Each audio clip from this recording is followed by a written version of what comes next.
Cricket ஃபேன்ஸுக்கு வணக்கம். RCB is back அப்படிங்கிறது நம்ம ஒரு 1 வீக் முன்னாடி சொல்லியிருந்தோம். அதுக்கு தகுந்த மாதிரி இப்போ ட்வீட் எல்லாமே வந்துட்டு இருக்கு. இப்போ வரைக்கும் யார் யாரெல்லாம் அந்த இரங்கல் செய்தி தெரிவிச்சிருக்காங்க, அவங்களுடைய ஒப்பீனியன் என்ன, ஆர்சிபி டீமுடைய நெக்ஸ்ட் கட்டம் என்ன, அண்ட் ஒரு யங்ஸ்டர் யாரை ரிலீஸ் பண்ண போறாங்க அப்படிங்கிறத கம்ப்ளீட்டாக பார்ப்போமா. அதுக்கு முன்னாடி ஃபர்ஸ்ட் டைம் சேனலுக்கு வரீங்கன்னா மறக்காம சப்ஸ்கிரைப் பண்ணி சப்போர்ட் பண்ணுங்க. அப்போ தான் அப்டேட் எல்லாமே உங்களை வந்து சேரும். சரி வாங்க வீடியோக்குள்ளே போகலாம். ஸோ ஜூன் 4 அந்த நடந்த சம்பவத்துக்கு நிறைய இரங்கல் பதிவு அப்படிங்கிறது வந்துட்டு இருக்கு இப்போ வரைக்குமே. ஸோ அதில் ஃபர்ஸ்ட் ஸ்டார்ட் பண்ணது விராட் கோலி தான். விராட் கோலி இந்த மாதிரி அவருடைய ஹார்ட் ஃபெல்ட்டாக ஒரு சில விஷயங்கள் அப்படிங்கிறத சொல்லியிருந்தாரு. அதை தொடர்ந்து கேப்டன் ரஜத் பட்டிதார் சொல்லியிருந்தாரு, இது கொண்டாடப்பட வேண்டிய சுச்சுவேஷனாக இருந்தது, ஆனால் துக்கப்படக்கூடிய ஒரு நாளாக மாறிடுச்சு அப்படிங்கிற மாதிரி சொல்லியிருந்தாரு. அதுக்கப்புறம் போபெட், அதுக்கப்புறம் ரொம்ப முக்கியமாக ஆண்டி ஃபிளார், அவரை பொறுத்த வரைக்கும் நாங்கள் யுனைட்டியாக இருக்கணும்னு ஆசைப்பட்டோம், நிறைய விஷயங்கள் பிளான் பண்ணியிருந்தோம், இந்த மாதிரி போகும் அப்படிங்கிற மாதிரி எக்ஸ்பெக்ட் பண்ணல. ஸோ இது உண்மையாலுமே வந்துட்டு எங்களுடைய ஹிஸ்ட்ரியில் மறக்க முடியாத ஒரு நாள், ஸோ ஒரு பிளாக் டே அப்படிங்கிற மாதிரி சொல்லியிருக்காரு.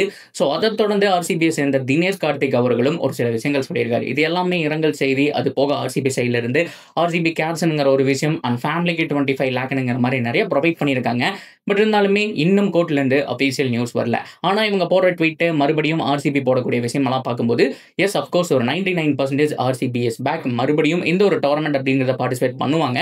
பட் ஸ்டேடியம் மட்டும் இன்னும் கன்ஃபார்ம் செய்யப்படலை. சின்னசுவாமி ஸ்டேடியம் போறக்கூடிய வழி இது எல்லாமே பார்த்தோம் அப்படின்னா ஸோ ஃபேன்ஸ் கூட்டமாக வர நாளுக்கு நாள் இந்த மாதிரியான பிரச்சனைகள் ஆகிட்டு தான் இருக்கும். நியூ ஸ்டேடியம் கட்டி முடிக்கணும்ங்கிற மாதிரி ஒரு பிளான் கர்நாடகா கவர்மெண்ட் போட்டிருந்தாலுமே அது வரைக்கும் சின்னசாமியில் ஆடுவாங்களா, இல்லை வேற ஒரு நியூ ஹோம் கிரவுண்ட் வருமா அப்படிங்கிறதா மிகப்பெரிய கேள்வி. அது எல்லாத்தையுமே நம்ம கொஞ்சம் வெயிட் பண்ணி தான் பார்க்கணும். அப்படியே கட் பண்ணா ஆர்சிபியோட ட்ரேட் விண்டோ, நிறைய பேர் கேட்டிருந்த விஷயம், ப்ரோ மற்ற டீம்க்கெல்லாம் ரிலீஸ் பிளேயர்ஸ் ரீட்டைன் பிளேயர்ஸ் எல்லாம் சொல்கிறீங்க, இதை எப்படி நினைக்கிறீங்க அப்படின்னு நீங்கள் கேட்டப்போ ஆக்சுவலாக நிறைய விஷயம் இருக்குது. அதில் 100% ஒருத்தர் டீமுக்குள்ளே இருக்கவே மாட்டார் அப்படின்னா எஸ் தயால்.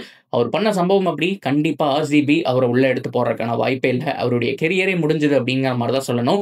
நல்லா போயிட்டு இருந்த மனுஷன், ஸோ கிரிக்கெட்டில் நல்லா ஆடிட்டு இருந்தாரு, பட் அவருடைய ரியல் லைஃப்பில் இப்படி இருக்கக்கூடிய ஒரு ஆளா அப்படிங்கிற மாதிரி தான் கேட்க தோணுது. அவரை பற்றி பேசவே தோணல அப்படிங்கிற மாதிரி தான் நிறைய ஆர்சிபி ஃபேன்ஸே சொல்லிட்டு இருக்காங்க. ஸோ எனிவே எஸ் தயால் அவுட்டுங்க. ஸோ அவர் கண்டிப்பாக பார்த்தோம் அப்படின்னா இருக்க மாட்டார். அவருடைய ஸ்பேஸ் வந்துட்டு இப்போ எம்டியாக இருக்குது.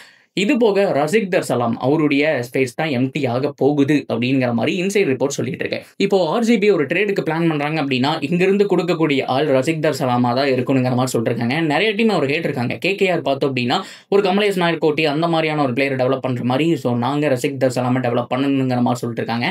அண்ட் ராஜஸ்தான் ராயல்ஸும் கேட்டதா சொல்லிட்டு இருக்காங்க. ஸோ ரசிக்தர் சலாமா கொடுத்துட்டு யாரை வாங்க போறாங்கிறத கேள்வி. ஆனால் அவங்களுடைய ஆசையை செம்மியா வாங்கணும்னு சொல்லி தான் எஸ்ஆர்எச்சும் ரசிக்தர் சலாமுக்கு முதல் கேட்ட டீம் எஸ்ஆர்எச் தானுங்கிற மாதிரி ஒரு இன்ஃபர்மேஷன் வந்திருக்கு. ஸோ அப்படி பார்க்கும்போது ரசிக்தர் சலாம் கொடுத்துட்டு ஒரு எக்ஸ்பீரியன்ஸ் சம்மியா வாங்குறது நல்ல விஷயம் தான். பட் ரீசன்ட் டைம் ஆஃப்டர் இன்ஜுரிக்கு அப்புறம் சம்மியோடைய ஃபார்ம் அப்படிங்கிறது ரொம்ப போரா போயிட்டு இருக்கு. பட் இருந்தாலுமே இந்த பக்கம் நீங்க பாத்தீங்க அப்படின்னா எக்ஸ்பீரியன்ஸ் பவுலர்ஸ் இருக்காங்க. ஒரு ஹேஸ்லவுட் ஒரு பக்கம் இருக்காரு, புவி ஒரு பக்கம் இருக்காரு. ஸோ அவருக்கு சப்போர்ட் கிடைக்கும். ஸோ அந்த இடத்துல எஸ் தயால் பார்ட்டிசிபேட் பண்ணிட்டு இருந்த அந்த இடத்துல இவர் விளையாடுறது ஒரு நல்ல மூவ் தான். பட் இருந்தாலுமே ஆர்சிபியோட டார்கெட் என்ன அப்படிங்கிறத பார்க்கணும். ஸோ இது போக ரீட்டைன் பிளேயர்ஸோட லிஸ்ட்டை நான் சொல்லி தான் தெரியணும் அவசியமே கிடையாது. மேலே இருக்கிற கிட்டத்தட்ட 6 பேர் 7 பிளேயர் அவங்களுடைய அந்த ஒரு கோரை அப்படியே ரீட்டைன் பண்ணிடுவாங்க அப்படிங்கிறத நான் சொல்லுவேன். ஒரு விராட் கோலி நீங்கள் எதிர்பார்க்கலாம். ஸோ அது போக வந்துட்டு ஃபில் சால்ட் எதிர்பார்க்கலாம். அதுக்கப்புறம் வந்துட்டு ஒன் டவுனில் இருக்கக்கூடிய பிளேயர்ஸ் எல்லாம் எதிர்பார்க்கும் போது படிக்கல் மட்டும் டவுட். படிக்கலுக்கு செம்மையான ஒரு சீசனு. மயங்க் அகர்வால் உள்ள வந்தார், அவரும் கொஞ்சம் நல்லாவே பண்ணார். படிக்கல் செம்மையான சீசன். அவர் எடுக்கும்போதே நிறைய பேர் தேவையில்லைங்கிற மாதிரி சொல்லிட்டு இருந்தாங்க. அவருடைய பர்ஃபார்மன்ஸ் ரொம்ப க்ரூசியலுங்க. ஏகப்பட்ட மேட்ச், இடையில ஒரு 4 மேட்ச் பக்கம் காப்பாற்றி கொடுத்தது அவர் தான், மொமெண்டம் காப்பாற்றி கொடுத்தாரு. ஸோ இந்த மாதிரி நிறைய பிளேயர்ஸ் வந்துட்டு ரீட்டைன் பண்ணிடுவாங்க. குர்னால் பாண்டியா ஆல்சோ ரீட்டைன் செய்யப்படுவார் அப்படிங்கிற மாதிரி தான் தோணுது. அப்போ ரிலீஸ் யார் அப்படின்னா அது கொஞ்சம் டஃப் தாங்க. நம்ம யார் என்ன அப்படிங்கிறத அஃபீஷியலாக சொல்ல முடியும். இப்போ குர்னால் பாண்டியாவே நல்லா பண்ணார் தான். பட் ஆனால் நீங்கள் ரீட்டைன் அப்படிங்கிற மாதிரி பார்க்கும்போது மற்ற மேலே இருக்க கோரெல்லாம் ரீட்டைன் பண்ணிகிட்டே வரும்போது குர்னால் பாண்டியாவை ரிலீஸ் பண்ணிட்டு ஆக்ஷனில் எவ்வளோ போனாலும் எடுத்துக்கலாம்ங்கிற மைண்ட் செட்டில் கூட அவங்க எடுக்கலாம். பட் இருந்தாலுமே ரிட்டன்ஷனுக்குன்னு சொல்லி ஒரு ரூல்ஸ் இருக்குது. எத்தனை பேர் அப்படிங்கிற மாதிரி இன்னும் சொல்லலை. இது ஒரு மினி ஆக்ஷன் அப்படிங்கிறதுனால நிறைய பேர் இருக்கலாம். மேபி 6 to 8க்கு மேலே இருக்கலாம்ங்கிற மாதிரி 6 to 8 அந்த ஒரு கேட்டகரிக்குள்ளே இருக்கலாம்னு சொல்லிட்டு இருக்காங்க.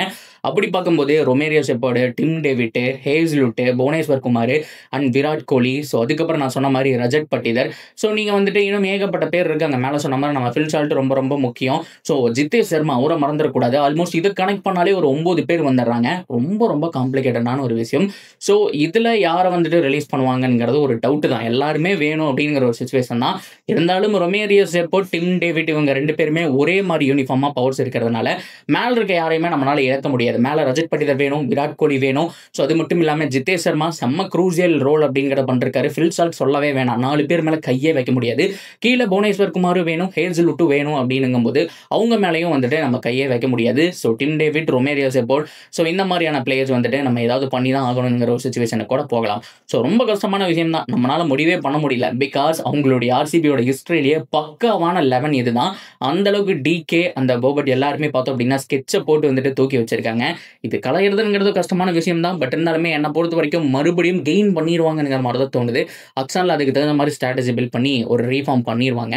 பொறுத்திருந்து பார்ப்போம் கைஸ், எப்படி முடிய போகுதுங்கிறத. இதை பற்றின உங்களுடைய கருத்துக்கள் என்ன? நீங்கள் ரீடைன் பண்ணுற மாதிரி இருந்தால் யாரை பண்ணுவீங்க? ரிலீஸ் பண்ணுற மாதிரி இருந்தால் உங்கள் மனசை கல்லாக்கிக்கிட்டு யாரை ரிலீஸ் பண்ணுவீங்க அப்படிங்கிற எல்லாத்தையும் தாராளமாக கமெண்ட்டில் சொல்லலாம். ஸோ தொடர்ந்து அப்டேட்டுக்கு சேனலோட நினைச்சிருங்க, சப்ஸ்கிரைப் பண்ணி சப்போர்ட் பண்ணுங்கள்.